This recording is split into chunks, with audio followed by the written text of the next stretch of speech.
तो पेट भर गया अच्छे हेलो से बच्चों, अम्मा एकदम। ये जो मैंने इसके पहले वीडियो भेजा था उसमें जिन पॉइंट्स पे हम चर्चा कर चुके हैं, अब चलिए इस वीडियो में हम उसके आगे आपको चर्चा करते हैं कि हम लोगों ने देखा था कि कैसे महामंदी 1929 में आई थी और 1929 से 33 तक 1,10,000 कंपनी बहुत ज़्यादा बर्बाद और चौपट हो गई थी। ये हम लोग पढ़ रहे हैं दोनों विश्व युद्ध के बाद क्या भी हालात थे। तो चलिए, हमने लास्ट वीडियो में जो आपको यहाँ तक चर्चा किया था मैंने महामंदी के बारे में 1929 में आई थी। अब हम आ जाते हैं भारत और महामंदी के बाकी पॉइंट्स हम इसमें चर्चा कर लेंगे। भारत और महामंदी से हम देखते हैं बच्चों कि भारत इस महामंदी का भारत पे क्या प्रभाव पड़ा।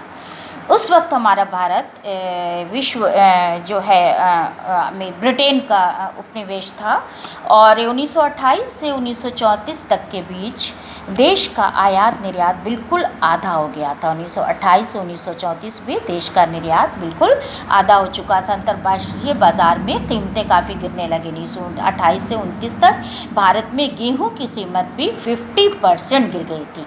और चलिए अब हम आगे पढ़ते हैं कि प्रसिद्ध अर्थशास्त्री किन्स हैं, उन्होंने कहा था कि भारत में उस वक्त सोने का निर्यात जो शुरू हुआ था उससे वैश्विक अर्थव्यवस्था को दोबारा पुनर्जीवित होने में काफ़ी मदद मिली और इस निर्यात से ब्रिटेन की आर्थिक दशा भी काफ़ी हद तक सुधारने में काफ़ी हद तक फ़ायदा हुआ।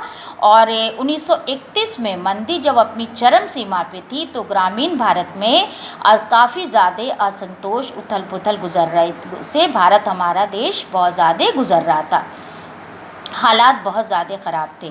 तो अब इस विश्व की अर्थव्यवस्था का पुनर्निर्माण कैसे हुआ और कैसे अमेरिका और रूस दो वर्चस्वशाली ताकत के रूप में उभरा, उसके बारे में हम जल्दी से थोड़ा पॉइंट्स देख लेते हैं। प्रथम विश्व युद्ध आपको बता चुके हैं हम बच्चों। तो और एक में जो दोनों विश्व युद्ध था उसमें कौन सी धुरी शक्तियां थे, आप देखा है आपने पहले भी बता चुके हैं, नाज़ी जर्मनी, जापान और इटली। और दूसरा जो मित्र राष्ट्र था उसमें कौन था, ब्रिटेन, सोवियत संघ, फ्रांस और अमेरिका। ये क्या था बच्चों, विश्व जब लड़ाई होती है तो दो ग्रुप में लड़ाई होगी, दो युद्ध होगा, दो ग्रुप में होगा के नाम से ये युद्ध 6 साल तक चला था। इस युद्ध से 6 करोड़ लोग मारे गए थे और जो 1939 तक वैश्विक जनसंख्या का करीब 3% था। करोड़ों लोग घायल हो गए थे।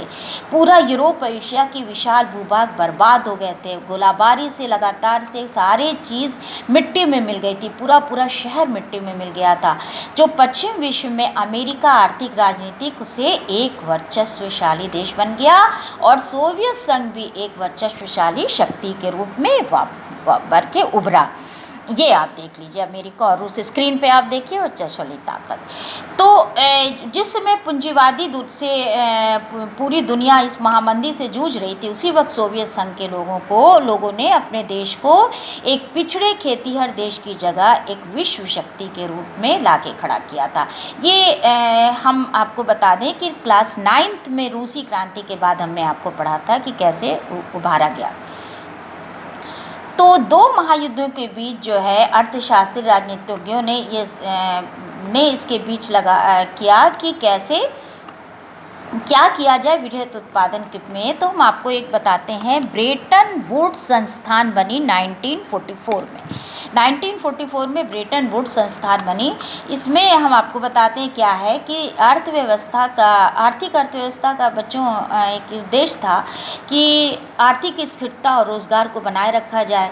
तो इसके लिए जुलाई 1944 में अमेरिका स्थित न्यू हैम्पशायर के ब्रेटन वुड्स नामक स्थान पर संयुक्त राष्ट्र मौद्रिक एवं वित्तीय सम्मेलन, मैं आपको फिर से बता रही हूँ, न्यू हैम्पशायर में अमेरिका में ब्रेटन वुड्स नामक स्थान पर संयुक्त राष्ट्र मौद्रिक एवं वित्तीय सम्मेलन समिति बनी।